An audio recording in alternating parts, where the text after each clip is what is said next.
Henry Marshall Ashby, 1836 – July 10, 1868, was a Confederate States Army colonel during the American Civil War. Although he commanded a brigade from June 1864 and a division at the Battle of Bentonville and through the surrender of the Confederate force under the command of General Joseph E. Johnston, he was never appointed a brigadier general by Confederate President Jefferson Davis or confirmed as a general officer by the Confederate Senate. Early life. Henry Marshall Ashby was born in Fauquier County, Virginia in 1836. His parents were Marshall and Lucinda Koch Ashby. He was the cousin of another Confederate cavalry officer, Colonel Turner Ashby. Ashby attended the College of William and Mary in 1853 and 1854 but did not graduate. He was a trader in Chattanooga, Tennessee when the Civil War began, although he was visiting an uncle in Knoxville, Tennessee when the war broke out. American Civil War service. Henry Marshall Ashby enlisted in the Confederate States Army on July 6, 1861 at Knoxville, Tennessee, organized a company of cavalry and was elected captain. This company was assigned to the 4th Tennessee Cavalry Battalion, which became part of the 2nd Tennessee Cavalry Regiment. Ashby was elected colonel of the regiment on May 24, 1862. The 2nd Texas Cavalry operated in East Tennessee in 1862 and 1863. Usually in the brigade of Brigadier General John Pegram. Ashby was wounded in the right foot during one of 3 raids into Kentucky made by his regiment. During 1862, Pegram's brigade joined the Army of Tennessee and Ashby's regiment helped destroy a Union Army wagon train at the Battle of Stones River. December 31, 1862. January 2, 1863. The brigade then again engaged in independent operations in Kentucky. The brigade again fought with the Army of Tennessee at the Battle of Chickamauga on September 19 and 20, 1863. Pegram transferred to the Army of Northern Virginia after the battle, but Ashby and his regiment remained with the Army of Tennessee, under the overall command of Major General Joseph Wheeler. Ashby's regiment was heavily engaged in the Battle of Brown's Mill near Newnan, Georgia on July 30, 1864. They helped turn back a raid south of Atlanta by Union Brigadier General Edward M. McCook, who had been sent by Major General William T. Sherman to cut supply and communication lines to Atlanta. In June 1864, Ashby was assigned to command a brigade of 4 Tennessee cavalry regiments in Brigadier General William Y. C. Hume's division in Major General Wheeler's corps during the Atlanta campaign. Ashby's brigade harassed Sherman's advanced units during the Carolinas campaign in early 1865.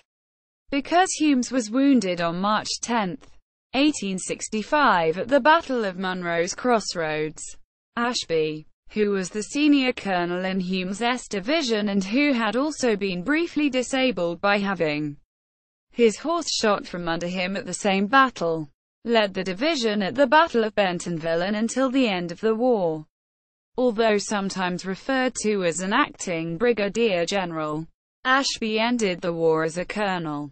Major General Wheeler later wrote that he had been told unofficially by Confederate War Department officials that brigadier general commissions had been issued for Ashby, James Hagan and Moses Wright Hannon near the end of the war. No such commissions ever were delivered. Ashby signed a parole on May 3, 1865 as Colonel, Commanding Division. Quote, Aftermath. After the war, Ashby visited New York City but soon returned to Knoxville.